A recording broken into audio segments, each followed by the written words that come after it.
At Iowa Public Radio, we know there are interesting things worth sharing every day, fresh perspectives waiting to be heard, and that Iowa connection that adds relevance to what's happening anywhere else in the world. Find your interests, find perspective, find relevance. Find it on IPR.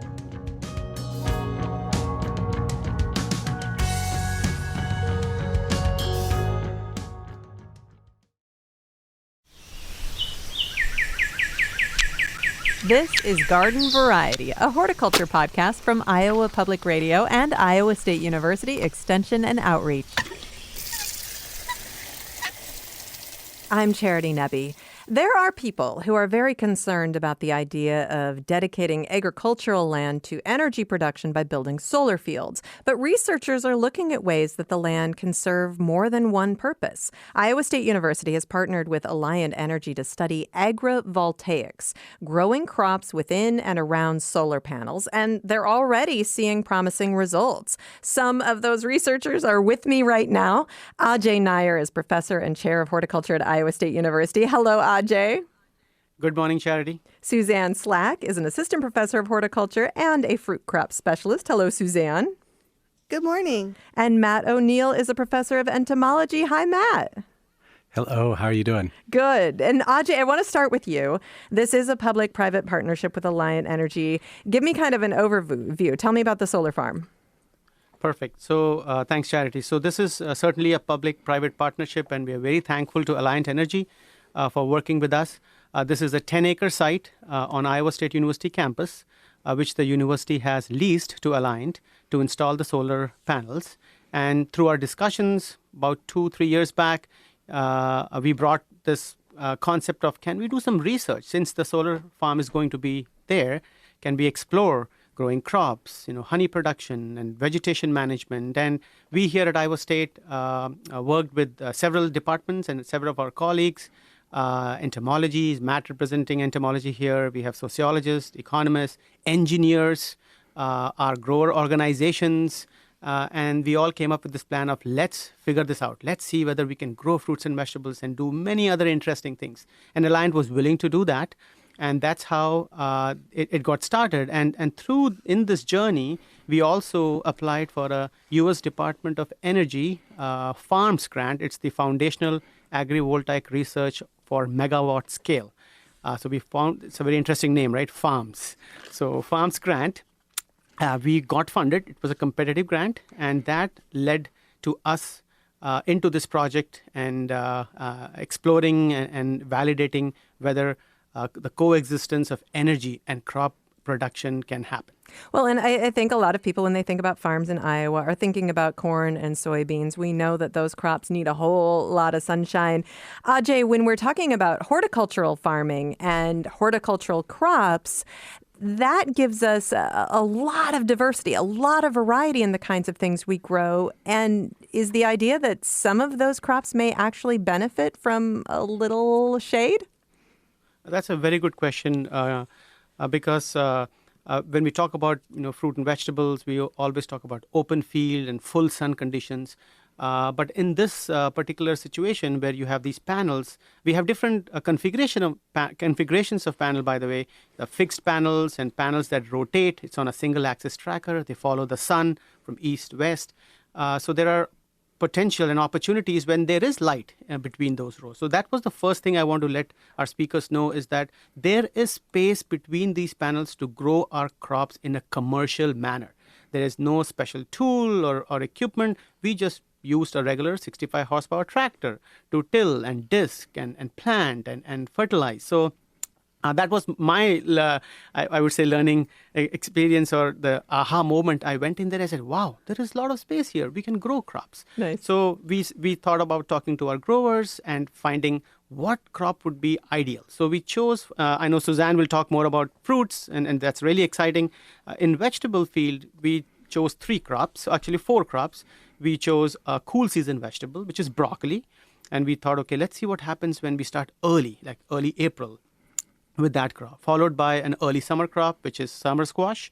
and then followed up with a long duration crop, two long duration crop. One is pepper, because you transplant sometime in May, and the crop is there until October, till the first frost, and also tomatoes. So we are exploring different crops that need different requirements. They go in the field at different times, and that helps us to figure out whether we can profitably grow these crops on a commercial scale.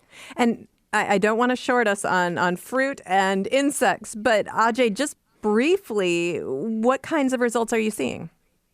So we are seeing promising results. In the case of summer squash, for example, the plants that are between the panels in that solar panel system, between those arrays, is doing much better than the ones that are outside.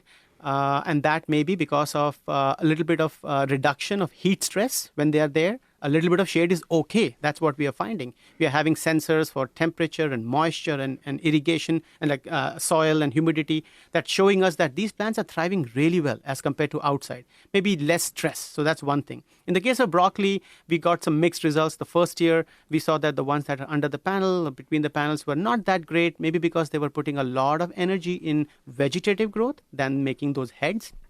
And in the case of peppers, hands down, the peppers that are between the panels, that in that panel system, are doing much better than the ones that are outside. Bigger leaves, better height, more yield.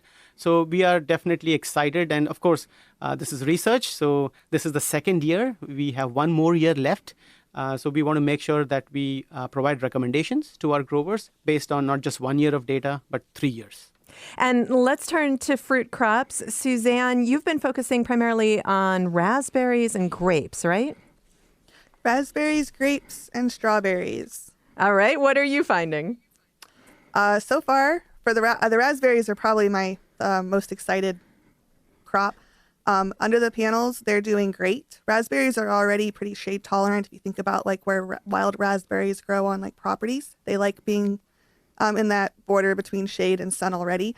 And the ones under the panels are about 3 times bigger than the ones outside the panels. And they started producing raspberries a month early. Oh, wow. So this, I mean, in some ways that almost extends the season kind of like a high tunnel. Exactly. I do think it's similar to a high tunnel, at least for the raspberries. And when you say bigger, you're talking about the plants being bigger, not the raspberries being bigger, right? The raspberries are also big. Everything's bigger. Everything the leaves is are bigger. Okay. The plants are bigger and the fruit's bigger. All right. How about the grapes?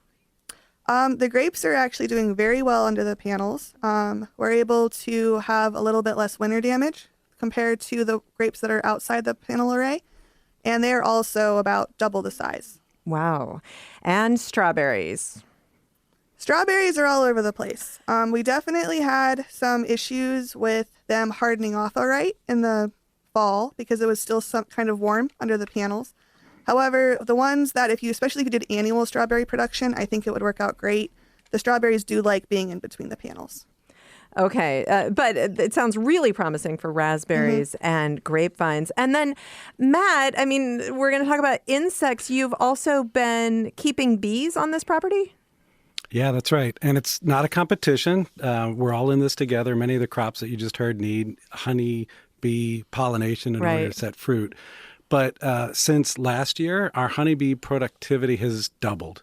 And that doubling has been observed within the first month of the growing season.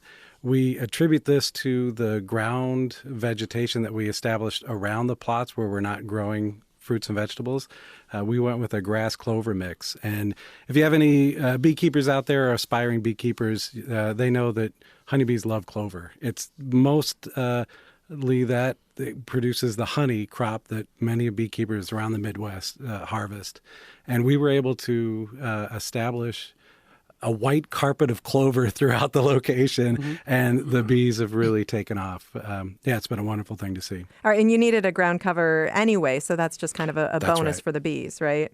That's right. Yeah, so taking a couple steps back, the developing solar farms on farmland is a bit of a contentious issue, as you hinted at the beginning. But by working with a multidisciplinary team, we're showing at this site a model for how there could be benefits for multiple stakeholders. The landowner gets a lease agreement that's 3 or 4 times what they could earn if they were growing corn and soybeans.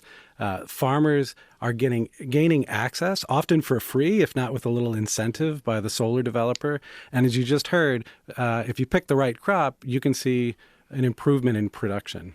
So we're trying to come up with, I think, what economists call a win-win-win situation at a site where everybody could benefit if you make kind of the right choices along the way. Are you also seeing benefits for native pollinators? Yeah, that's a good question.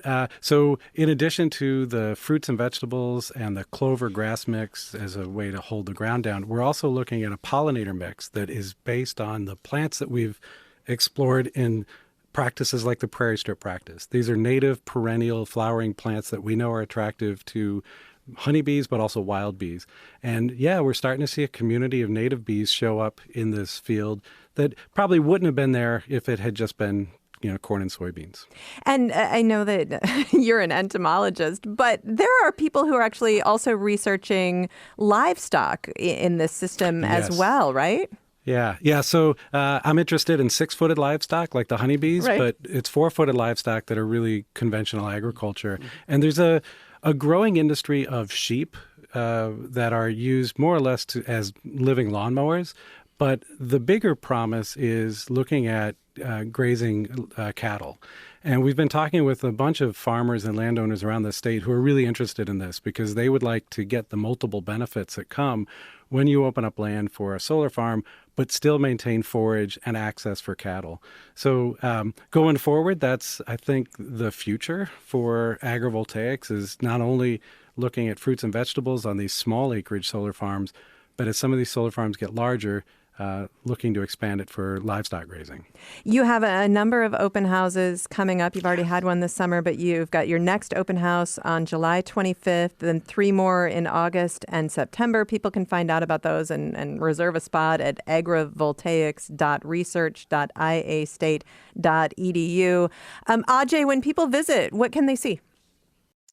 So depending on the time they come, like the earlier 2 open houses, we had all the vegetables except broccoli because broccoli was already harvested.